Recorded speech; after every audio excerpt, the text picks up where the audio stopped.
It's caucus day in Iowa, but we're here in New Hampshire for our first full day on the trail. Today we went to Concord, New Hampshire to take a look inside the so-called Ron Paul revolution and to explore his support. A strong performance in Iowa could catapult him into an even stronger position in New Hampshire, where most polls have him running in third or fourth place. But is Fox News trying to end the Ron Paul revolution? Here in New Hampshire, busy volunteers spent the day calling potential voters. Ron Paul is a taxpayer's best friend. He has never voted for a tax increase or for an unbalanced budget. Ron Paul has also introduced and supported legislation to kill the death tax in the IRS. Ron Paul wants to eliminate the IRS and replace it with nothing. But with so much riding on this first-in-the-nation primary, Ron Paul faces a new challenge as he prepares his closing argument to voters. Fox News has blocked him from participating in an upcoming forum in Manchester on January 6th, but has invited other GOP candidates, including those who poll behind Congressman Paul and who have raised far less money. But Paul supporters are undeterred, as campaign spokesperson Kate Rick told us.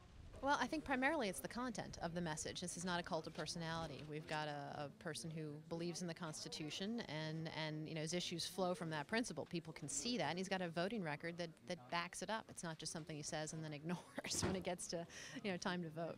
So I think that's the primary thing, and because of that, people think that they can trust him, and that's different in politicians. The campaign and its network of supporters have sprung into action, sending thousands of emails and making calls to Fox News to protest their decision.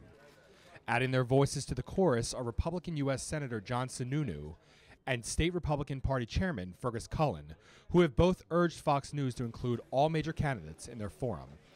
What's still not clear is why Dr. Paul has been excluded. That's the big question. We don't know what their criteria are. It's rather perplexing. With the money we've raised and our poll results, it's pretty curious. The campaign has not yet made public their plans to counter the Fox News forum should this decision stand. However, given their financial footing, they're in a very good position to buy significant TV time and organize rallies on the evening of January 6th. I was watching some Fox News with the other eye.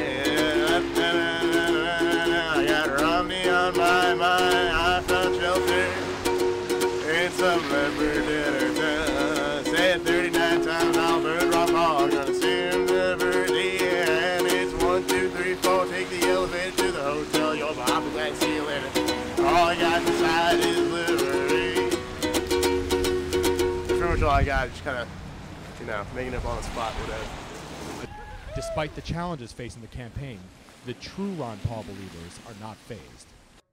I'm a precinct captain in Allen Township in Hillsdale County, Michigan, and I'm aware that if they're not successful here, we won't be there. That's Dave, a Vietnam vet who hitchhiked to New Hampshire along with his wife to volunteer for Ron Paul.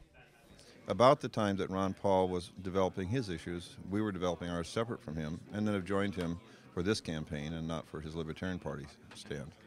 So we're here on principle. Ron Paul's not our guru. We're not wild and fancy.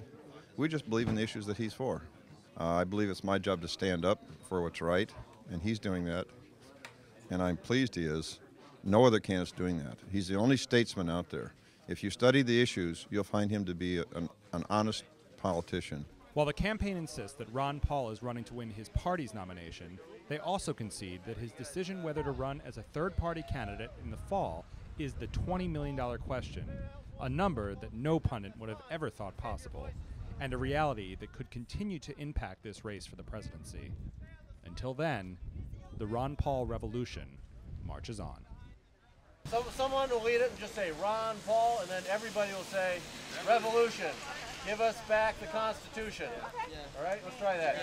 Ron Paul! Revolution! Give us back our Constitution!